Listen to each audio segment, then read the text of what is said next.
I am an American soldier. I'm a warrior and a member of a team. I serve the people of the United States and live the Army values.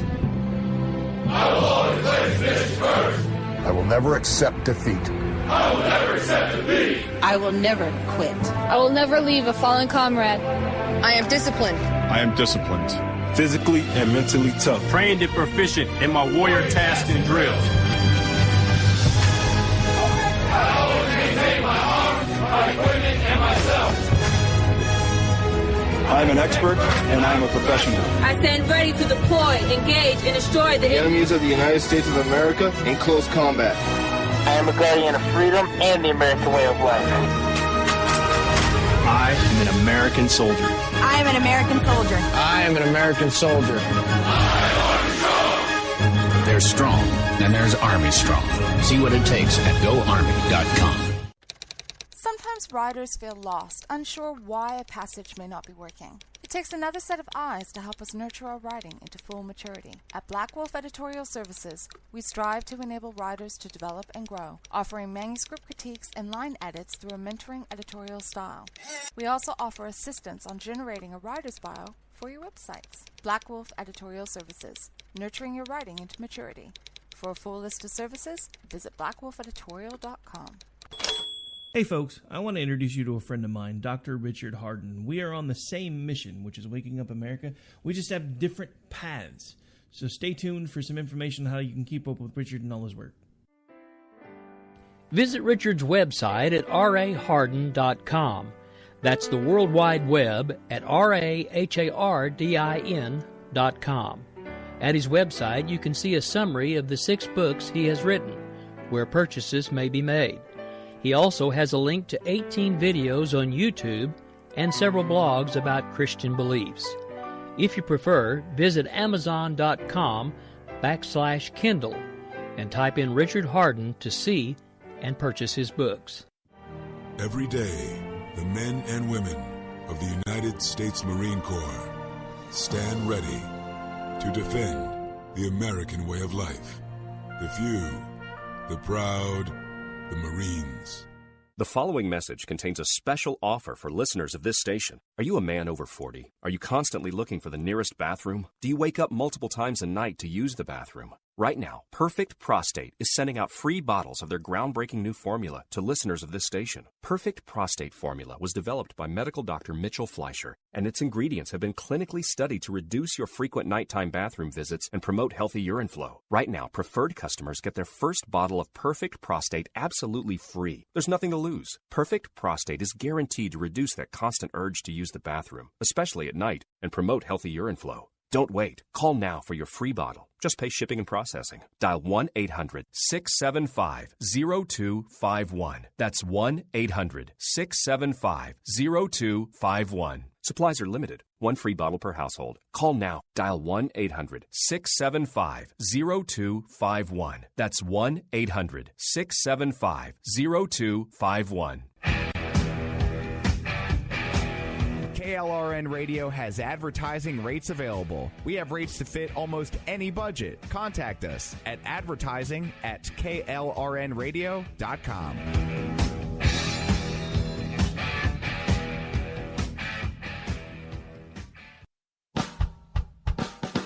You're listening to the Spark Radio Network, internet radio like you've never heard before.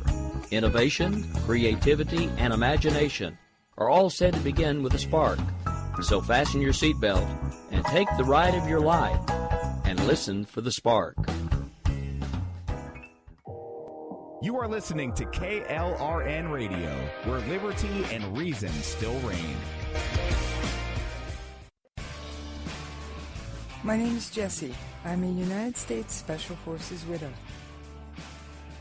This gives me a unique perspective on the world around us.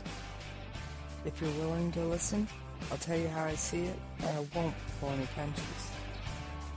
This is my POV, which stands for point of view. All right, how you doing out there tonight? Yes, I miss you when I'm not chatting with you. Now, I am at least attempting to hang out in the KLRN radio chat. And I say attempting to because, for those of you who don't know, I've had a cast on my right hand for a few days. It's coming off tomorrow, thankfully. Trust me, no one is more thankful than I am. But I am over on KLRNradio.com/chat. Join me so you can give me some feedback. All right, I got some numbers I want to share with you guys before I get the show started. Got some station announcements. All right.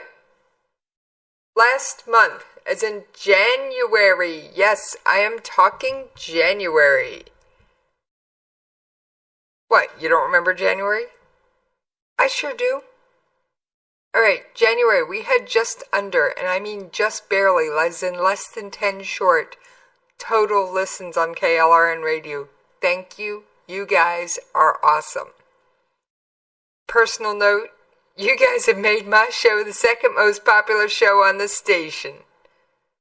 That's so awesome. I can't thank my listeners enough. Yes, each and every one of you is abso-freaking-lutely amazing. Now, Station Manager Ann wanted me to remind y'all that we do have the giveaway of her very own custom mug. It's awesome. It's an American bald eagle with a flag in its talons. What you gotta do to find out about it and see a picture of this mug is hop on over to KLRNradio.com and you'll see a tab on the main menu called What's New. Click on it and it'll take you to our blog. We're using our blog as a newsletter because, quite frankly, we'd rather tell you what we think on air. We don't have that many big writers around here. So, I thank you so much for being loyal listeners. You guys are awesome, and I wouldn't be here without you. I really wouldn't. Now, I do have my show prep, but as you recall, since I'm doing this one-handed, we aren't banging show prep on the desk right now. Try tomorrow. Yeah, the cast comes off tomorrow. Score. You go, that's short.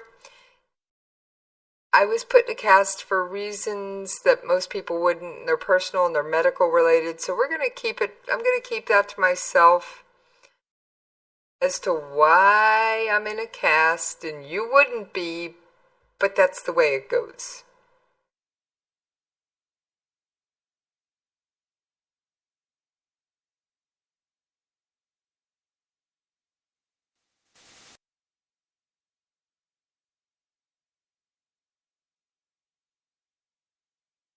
All right, moving right along. Yes, I've got more for you.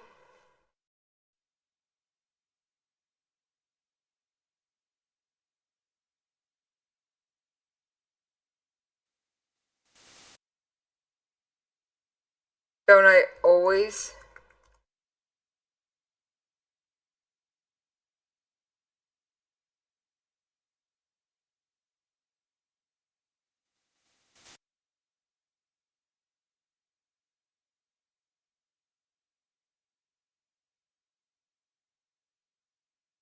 Yes, I always have more. Sorry, I'm trying to do 3 things at once, all with my left hand.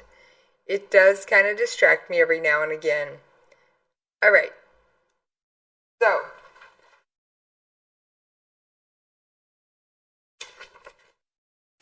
well, I guess I sort of banged the show prep.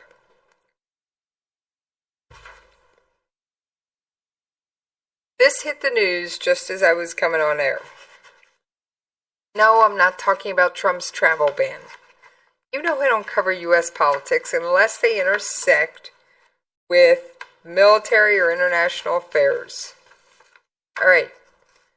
Bashar al-Assad gave an interview to Yahoo News. And he was point blank asked, And yes, Yahoo News went to Damascus to interview him. He was point blank asked if some of the refugees are terrorists. Now, before I give you his answer, which you probably already know what it is, I'm going to say, remember, Bashar al-Assad considers people terrorists, that we don't. But I also think that his answer could be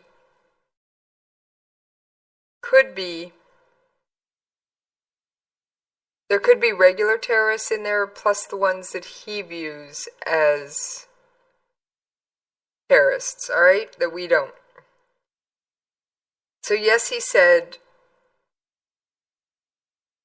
some of the refugees, and he's talking about in his own country, are aligned with terrorists, sympathetic with terrorists, and flat-out terrorists. And then he went on to say those terrorists appear as peaceful refugees in Europe or in the West. He couldn't estimate how many, but he added that you don't need a significant number to commit atrocities. Remember, the 9/11 attacks were pulled off by fewer than 20 terrorists out of maybe millions of immigrants to the United States. So it's not about the number, it's about the quality, it's about the intentions. So that's something I'd like to see us take seriously. Now, Syria.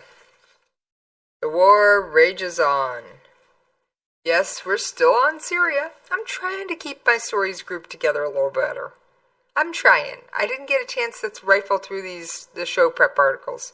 So I'm going to have to do some paper shuffling as I'm talking. Though the two sides sat down face to face in Kazakh, capital of Astana, a month, rebels in Damascus, the government has pressed offensives against the rebels around the capital, Damascus, and recently escalated its air campaigns in Homs and Idlib.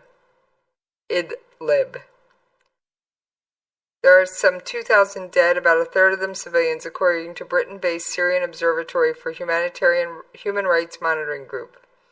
It is the lowest it's been in 4 years, but that may be because the government wrapped up operations for Aleppo, the country's largest city, by the way. Rebels, for their part, struck at government positions in central Hama province, though they've been mostly occupied by fighting in Idlib that calls into question the direction of their insurrection. And, of course, don't forget, in the midst of all this, Daesh has renewed its crusade for the remote eastern city of Deir al-Zor while holding on to the culturally cherished site of Palmyra. Oh yeah, Daesh still has Palmyra. Remember, they got kicked out, they took it back, now they're trying to be kicked out again. Turkish troops and rival Syrian military are both closing in on the Daesh town of al-Bab. U.S.-backed Kurdish forces bear down on the extremist capital, Raqqa. So there is a lot going on. Yes, small and out of the way, al-Bab is shaping up to be a weather vane for the rest of the conflict as the UN plans to convene Syria peace talks in Geneva on February 20th. Okay, quick take on the UN. They do a lot of talking. I'm not sure what else they do, but they do a lot of talking. Despite a rebel ultimatum delivered in Estonia against further aggression around the capital, Syrian government forces, along with Lebanon's Hezbollah, now who funds Hezbollah? Iran. Militant group pressed on with the offensive against rebels holding Damascus' primary source of water and defeated them 1 week later. About 2,000 rebels, opposition activists, and their families chose exile from the Barada Valley rather than remaining under government authority. A hallmark of the government's strategy is to squeeze its opponents through siege, then offer them exile. Hundreds of thousands have fled their homes from bombardment across the country, with thousands more fleeing to northwestern Idlib province instead of returning to government rule. Opponents of the strategy call it forced displacement.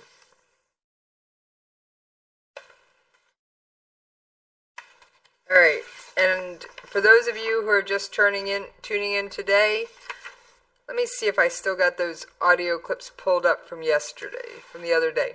Yes. Here's just a little bit about Al-Bab.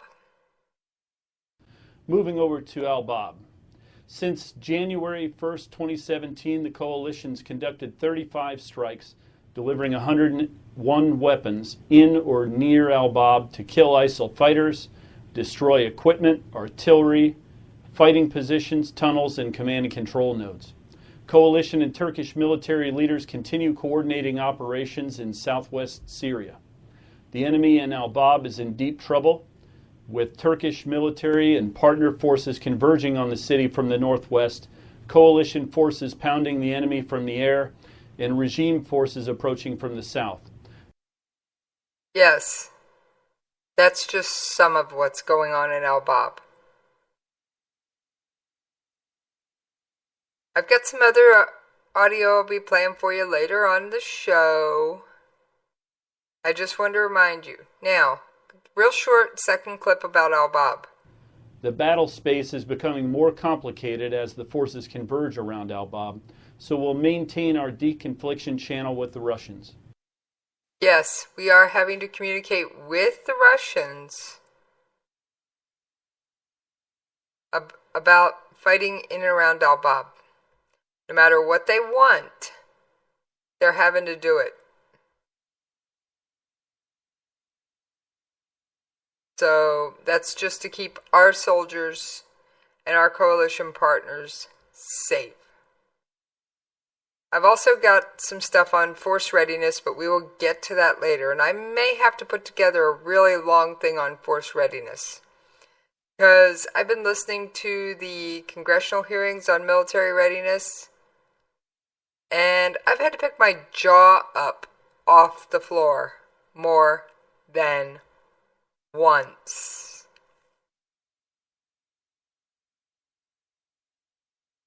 Now, we're staying in the same region, moving on to Turkey. Yes, President Erdogan. Turkish police detained 4 Daesh suspects who were allegedly planning to carry out a sensational attack in Turkey. They seized 24 suicide belts, along with cell phones and other the suicide belts made with 150 kilograms, 330 pounds of explosives, fortified with metal pieces, as well as 2 automatic rifles, 31 pounds of TNT, or 14 kilograms, cell phones that could be used as detonators and other materials during an anti-terror operation in Gaziantep, near the border with Syria. No details have been given on the nationalities of the suspects, who were allegedly taking orders from high-level Daesh members in Syria. One suspect was wanted for membership in a terrorist organization, according to the Gaziantep provincial governor's office. The suspects are being questioned by prosecutors, and the governor's office said they led the 4 police investigators to a field and other locations where explosives and other material were hidden. The official spoke on the condition of anonymity in line with government regulations that bar civil servants from speaking to journalists, of course.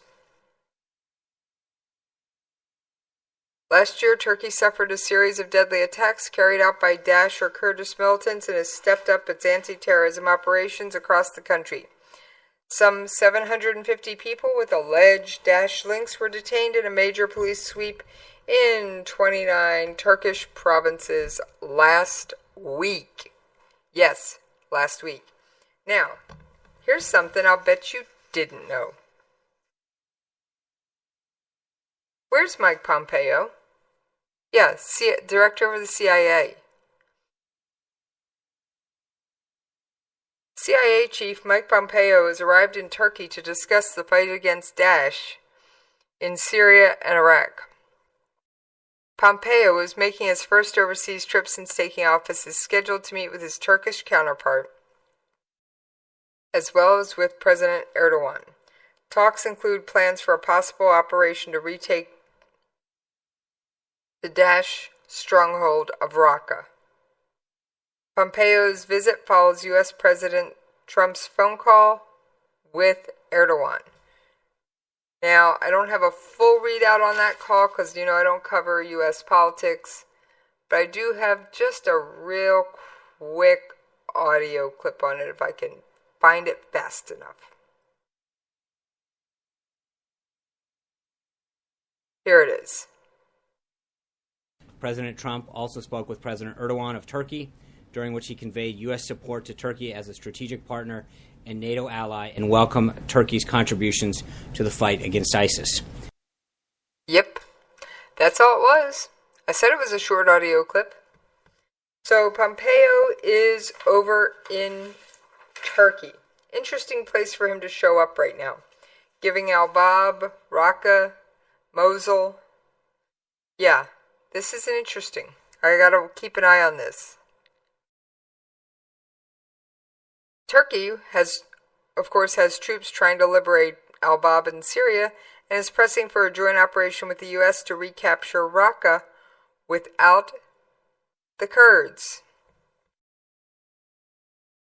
Turkey was also angered by U.S. backing. Of course, Turkey doesn't like us backing the Kurds, because remember, Turkey views all Kurds, all, as terrorists.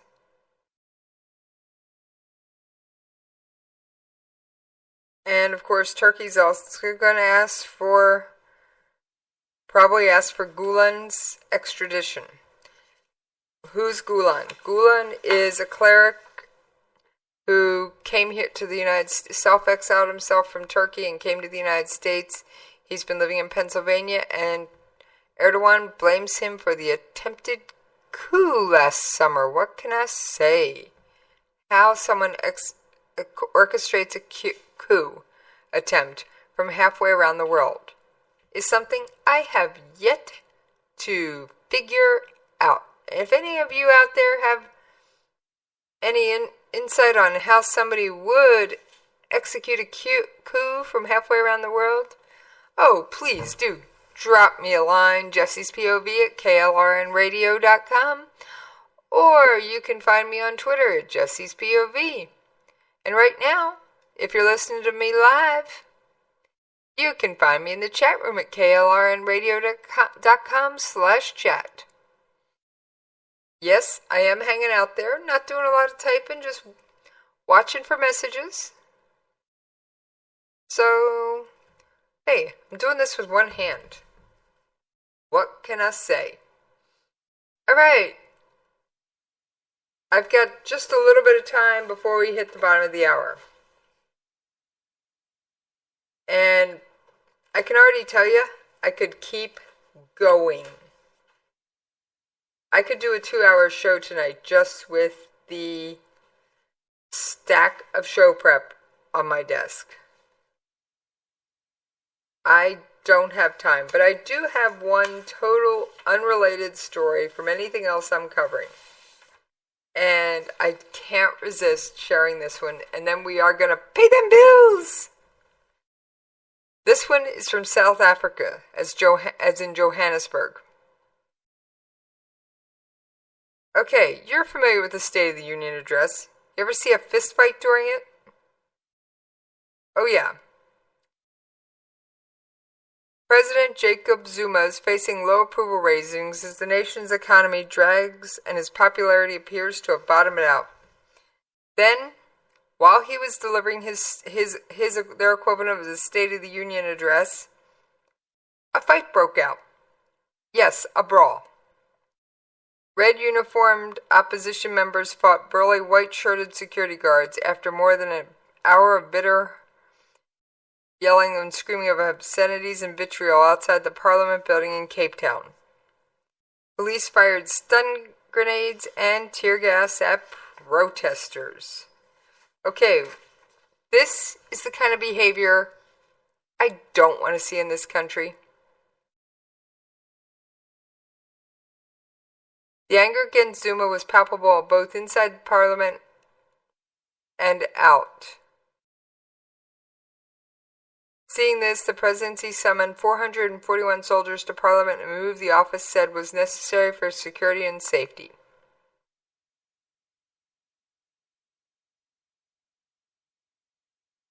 So it's pretty interesting. When the dust and gas had settled, nearly 90 minutes after he was scheduled to begin, Zuma calmly rose, laughed, coughed, made a joke about feeling the effects of the tear gas, and said one word, "Finally." Then he launched into his speech that, despite its lack of oratorical flourishes, was in many ways startling. So, and the scariest thing in it, and yeah, I don't do much on South Africa, but I found this story interesting. A plan that Zuma said could fundamentally shift who owns property in the nation. Fundamental change in the structure, systems, and economic institutions and patterns of ownership, management, and control of the economy in favor of all South Africans. So this could be interesting to see what happens. I'm just grateful we don't have fistfights in Congress.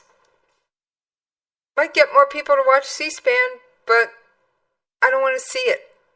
I want us to be a peaceful, democratic republic. All right, folks.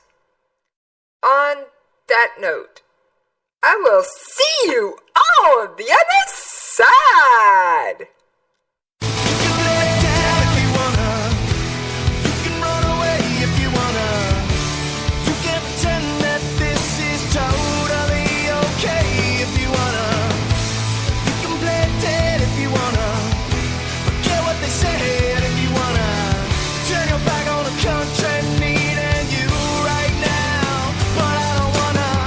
In these uncertain economic times, you've got to do whatever you can to save money. One of our biggest expenses can be our cars, especially when unexpected repair bills hit. Not anymore. If you own a vehicle with less than 130,000 miles, is less than 12 years old, has a warranty about to expire, or even no warranty at all, you could stop paying for car repairs. Roadside assistance, towing, and rental coverage are all included. Don't wait for the next repair. Make one free call right now to see if you qualify. If your vehicle is less than 12 years old, has less than 130,000 miles, even if it's out of warranty, paying for car repairs can become a thing of the past. Call us right now and get your car protected before your next repair bill hits. Get protection and no more repair bills. Call 800-696-1030. Again, 800-696-1030. That's 800-696-1030. 800-696-1030.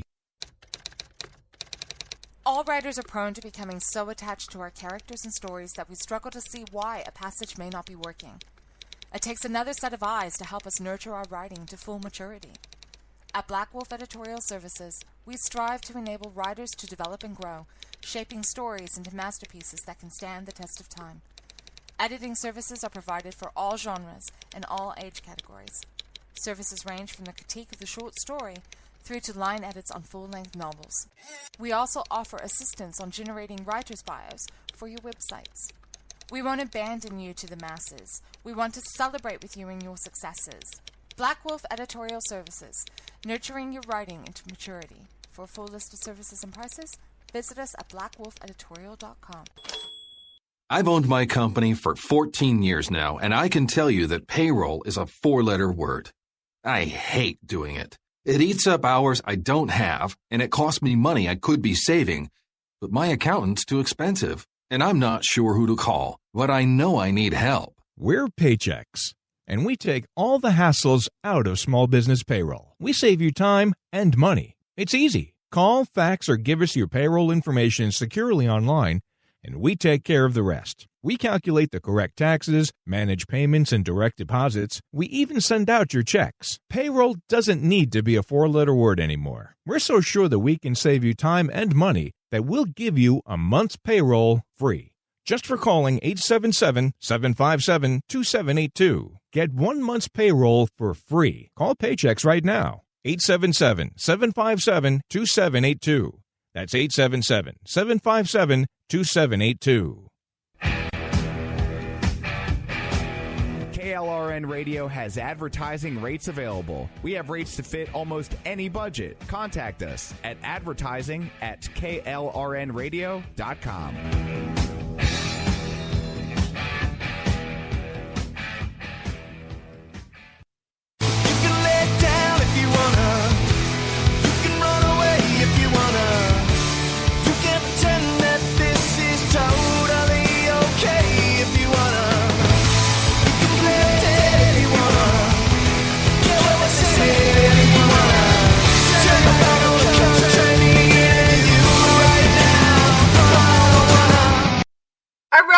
Thank you for hanging in there with me while I paid them bills. Gotta pay those bills.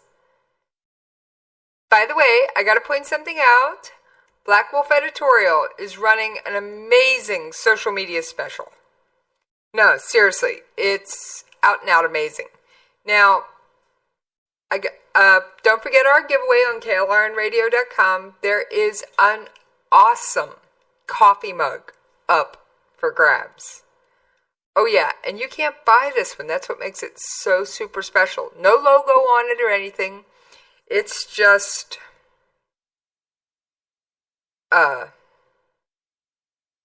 it's something that station manager Ann commissioned. She owns the right to it, and she had it made into a coffee mug, and she wants to share it with you.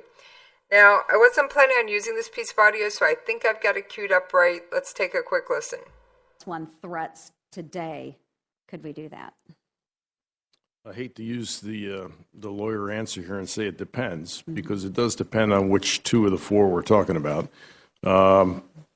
And to answer it more specifically than that, I think we probably need to go into a... All right, let me back up the question just a little bit further. And question for you, and something that we just briefly touched on. If our Navy had to answer to 2 or more of the so-called 4+1 threats today, could we do that?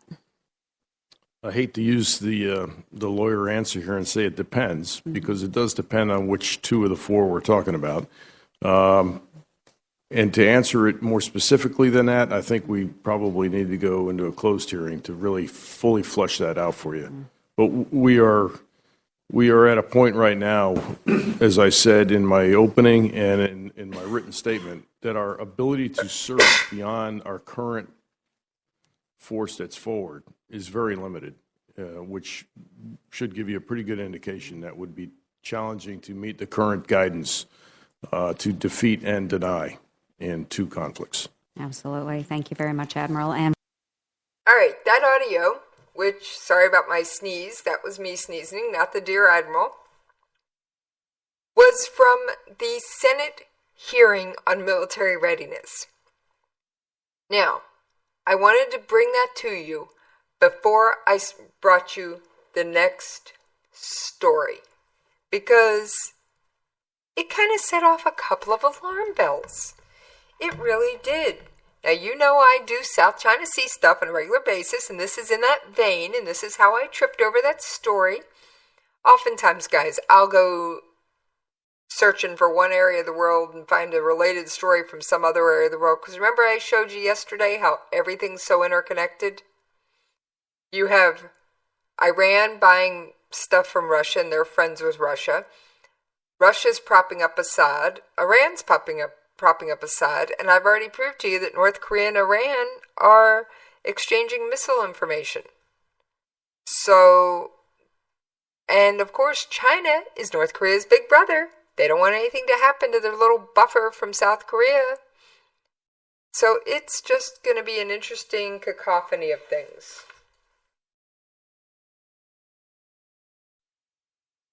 Now, this article is not from U.S. News, but it's from a European source. I don't need to tell you which one.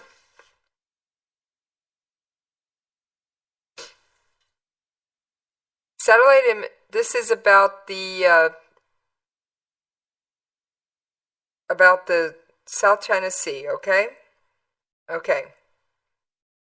Satellite imagery reveals the superpower China's huge missile testing grounds appear to have been laid out to mimic American military bases in the Pacific. Missile targets seem to have been drawn up to resemble airfields, destroyers, aircraft carriers, and fuel depots. chilling images of giant ranges are unveiled in a report by Commander Thomas Stuttgart, a submarine warfare officer in the U.S. Navy. Commander Stuttgart's report, written for military analysis publication War on the Rocks, details the shocking reality of war in the Pacific. Photos reveal mock airfields, fake harbors, naval bases, and shapes laid out like moored ships litter China's missile testing ranges. The layouts eerily match up to U.S. bases in Japan, such as the Navy base in Yokosuka, Misawa Air Base, Kadena Air Base, and fuel depots in Hachinohe. Ship harbors are almost identical to vessels such as the USS Arleigh Burke class destroyer and U.S. aircraft carriers. I mean, folks, that's a scary proposition. That is a really scary proposition. The United States and its allies should take action now to ensure that China does not think it can gain the upper hand in a conflict through a successful missile strike against U.S. bases in Asia. They must ensure that China is not tempted, as some of the United States' previous adversaries have been, into making the grave error of trying to knock the United States down a peg, expecting it not to get back up. I gotta say, folks, that's one thing we do in this country. After 9/11, we were knocked down. We had a traumatic blow. But the wave of patriotism, togetherness, and get back up on our feet that struck afterwards was amazing. Experts have claimed that the U.S. has as many as 400 military bases surrounding China. I don't know if I'd go that high. So, the U.S. has talked up cutting trade. The U.S. has talked up cutting trade as Trump squared up to the Asia-Pacific powerhouses. Warships, missiles, bombs, and fighter planes flood the region. Remember, I told you about some of the stuff that's been going on in the South China Sea. There was also a close call between it was either Chinese or Russian aircraft and ours in the South China Sea, and I'm going to say it was Chinese. If trade stops, war starts. So that is a true statement, and I don't want to see all trade with China stop. But these pictures, and I wish I could show them to you. Maybe I'll pick one and put it up on my show graphic. These are scary. They are flat out scary. I'm sitting here looking at them going, wait a minute, which one's the real one? Which one's the mock one? So I'm going to have to look and see if I can get a copy of this report. I may have to do a little more digging for you. You know I try. Now, since I've been mentioning military readiness, I got a couple of audio clips that absolutely terrified me.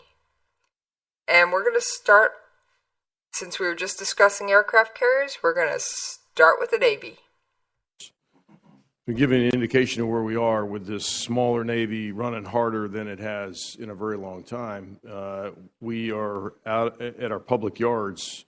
The priorities to fix ships in the public yards are our nukes, starting with our boomers because of the national strategic deterrence, followed by our aircraft carriers, and then we get down to the SSN world.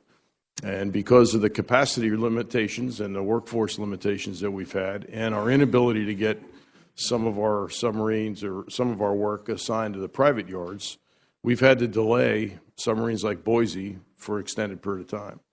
So Boise was scheduled for a 24-month availability. They are now on month 47.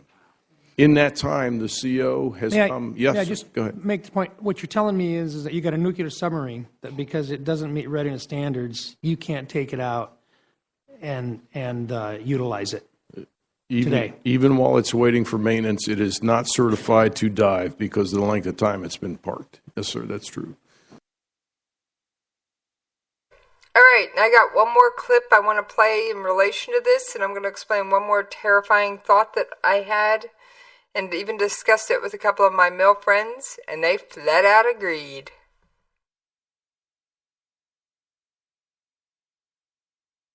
And the last piece of that that's important is that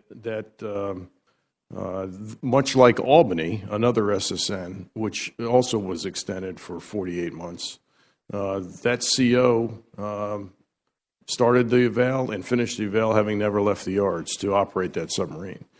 The XO and the chief engineer, I believe, neither one of them promoted, and the entire crew never deployed. And we're on path to do that with Boise if we don't get her going. So we're looking hard at the private yards to fix that problem. All right. Now, before I dig into the deeper issue, just imagine this. Put yourself in this position. Your promotion, whether or not you get promoted, depends on in large part, on one annual review. What goes into that annual review? What have you done in your job? What have you done with the skills and training the United States military has given you? Have you led your men in drills? Have you successfully completed training? These sailors, all of them, and I'm calling them all sailors right now, were never able to train or certify in their jobs. That submarine never left port. That is going to negatively impact the careers of every single sailor that was trapped on that, assigned to that vessel during that time. That submarine was not certified to go out and be used. It's still not out. And why is it not out? Sequestration is the simple answer. Now just think of how much of an impact, how much you'd be willing to stay in the military if you'd been trapped into a situation through no fault of your own that left you unable to do your job, unable to train, unable to certify in your job, and your career then suffered. Would you be likely to stay in? Now, I've got an audio clip here called Hollow Force. This is again from the congressional hearing on military readiness. I'll begin with you, General Allen. Do we face the prospect of a hollow army? Thank you, Chairman McCain. And my belief is if we continue with a continuing resolution, and if we do not eliminate sequestration this year, then we will be faced with the likelihood of beginning that dive toward a hollow force. Senator, I believe that the sign of a hollow force is when no one wants to stay in the force. And I think the longer we go, to General Allen's point, with reduced funding and our inability to allow our young men and women to do what they joined to serve their country, they'll walk. And that will lead to a hollow force. So we're under threat here in the next few years if we don't get our fiscal house in order. And Chairman, same for us. If we don't give them the new equipment, they won't stay around. And that, by definition, at least in my mind, is a hollow force. Chairman Ward, I would agree with everything that's been said. As we look at the time period you talked about, the late 70s, at the depth of the hollow force, we're flying less sorties and less hours today than we were then. That is scary, folks. Now, I don't often ask you folks to do anything. How often have I ever said, other than, hey, follow me on Twitter if you want to catch up with me? How often have I ever asked you to do anything? It's pretty rare. I'm going to ask you this time, and I stay out of U.S. politics. I really try hard, but this has affected my military. I want you to reach out to your congressmen and your senators and tell them to get the military a real budget, not a continuing resolution. And I've got another 45 minutes worth of audio. I could have filled this entire show with audio clips from that hearing. I didn't because I wanted to bring you some of the regular news I cover on a routine basis. But I felt this was important enough that I wanted to mention it. So please, reach out to your senators, United States congressmen, and have them get rid of sequestration and give our military the funding it needs this year. Don't wait for fiscal year 2018. Please, get them the funding they need so they can fly and train and practice and get ships out of the yard. Because I'm sorry, if you've got soldiers, sailors, Marines, and airmen who can't practice their skills, stay honed, and be at the top of their game. And I'm not talking special forces. They pretty much get their budget no matter what. I'm talking the regular forces. They will walk away. And it takes experience to be able to do some of these tasks. It takes what's called muscle memory to be able to fly a fighter jet in the heat, under stress, under pressure, and do it correctly. And not have accidents. This is how come, if you've noticed over the past few years, we've had hard landings. We've had helicopters fall out of the sky from maintenance issues. We've had planes have crashes due to pilot error. Sometimes fatal crashes. Sometimes the pilot was able to get out. Now that is something I cannot accept. Flag-covered caskets coming back to Dover after accidents that could have been prevented if our military had a real budget. I can accept a lot. I personally accepted not knowing when or where my first husband was. The phone would ring, or he'd leave for work sometimes at 9 o'clock in the morning, wouldn't come home for 2 weeks. No notice, no nothing, just gone. I can accept that. But I also knew he had the training I had to believe in the training and the man to his left and the man to his right. And I did. And up until, obviously, the last time, he came home every time. And I'm not going to tell this story on air, so don't ask. But he did his darndest for this country. He gave his last full measure. Can you please contact your senators and your congressmen and see to it that our United States Armed Forces get the funding they need so we don't have people dying in accidents that could have been prevented by training? All right, I'll get off my soapbox. And we will move back to the regular scheduled news stuff. All right, let's talk Afghanistan. I have an audio clip that I'm pretty much going to let it speak for itself. This is the commander of the forces in Afghanistan, and I found what he had to say pretty interesting. Thankfully, this wasn't scary. Your overall commander's assessment, are we winning or losing? Mr. Chairman, I believe we're in a stalemate. Thank you. And, of course, our Afghan partners have been sustaining very significant losses. And I'm not sure that's sustainable, the level of losses that the ANA is experiencing. And, Mr. Chairman, we're very concerned about the level of losses. The recurrent recruitment replaces the level of losses that they're experiencing. However, it does not allow them to get to their full authorized strength, which they are below. Of according to the IG, the Taliban controls 15% more territory than they did in 2015. Do you agree with that? Yes, Mr. Chairman, I do.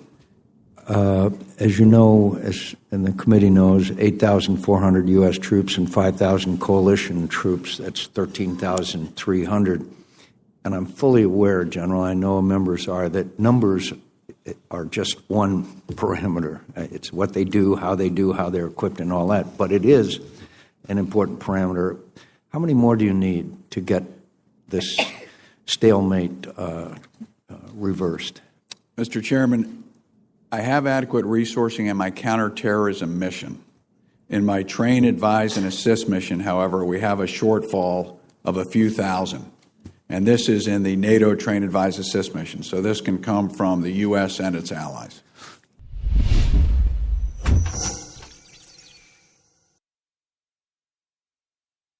Okay. So the U.S. and its allies need to give more troops to Afghanistan for the train, advise, and assist mission. I thought that was pretty interesting. Now, there's one more thing, and I thought this was also important, and then I know I'm almost out of time. I am brushing up against that clock so hard, it's going to bite me any minute. But we're going to take the time to listen to this clip, because that's how important I feel it is. That they had actually had plans for an attack on the mainland. Can you comment on that? Yes, Senator, thank you. And thank you for the opportunity to articulate this. We believe, as we said, that our operations in Afghanistan directly protect the homeland. The individual you're referring to is named Farouk al-Qatari. Yes, we killed.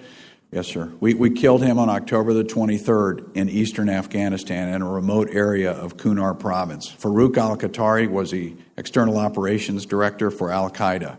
He was involved in plotting against the U.S. homeland. So this is one example, without getting into classified details, of a specific terrorist operating in Afghanistan who was involved in plotting against the U.S. homeland. More importantly, his organization, al-Qaeda, and its affiliates have been severely attrited and degraded, as you know. And our objective is to destroy them in Afghanistan. We will continue to keep pressure, but in order to do that, we need to maintain the counterterrorism platform that we have in Afghanistan in an enduring manner. So this is how it directly relates to our national security at home. I would also add, Senator, if I may, that from a height of our engagement in Afghanistan, over the past 15 years, we were over 100,000 troops. We are now down to about 10% of that. So as we look at this commitment over time, that surge that we did into Afghanistan will enable us to build the Afghan security forces. And as the chairman mentioned, now it is they who are doing most of the fighting. From the height of our assistance to the Afghan security forces was 10 to 12 billion in those years that we were building. We're now down to about $3.5 billion.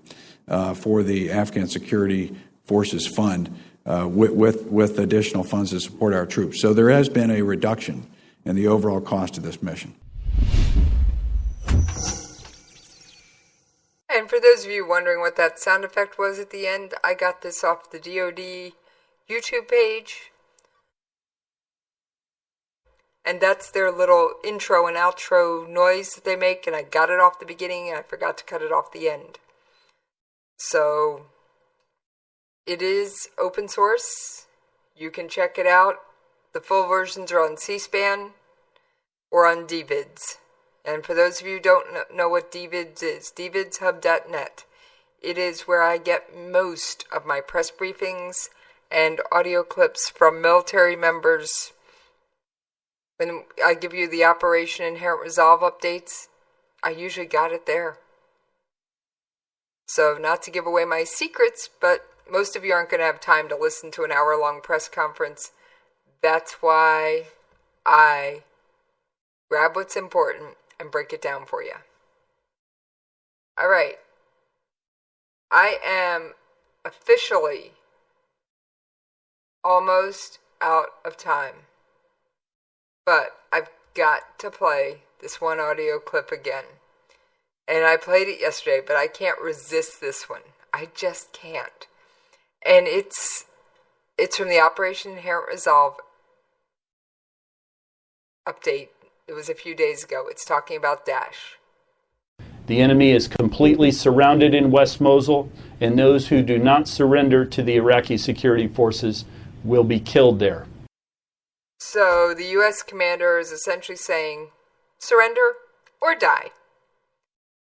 And that, no offense, I'm not going to state which one I would like. Anything that gets them off the battlefield and keeps them off the battlefield is good with me. All right, folks, I am over time, and I got to make my way out of here because Jen and Rick is hot on my heels. Oh, yeah. What do you mean you're going to turn on the TV? No, you're not. You're going to stay right here for the Jen and Rick show. And don't forget to hop on over to KLRNRadio, hit that contact form, and enter for the giveaway for that amazing mug. I'll tweet out a picture after I get off the air. I wanted one, but I can't enter. I can't enter, so do it for me. Okay? Okay.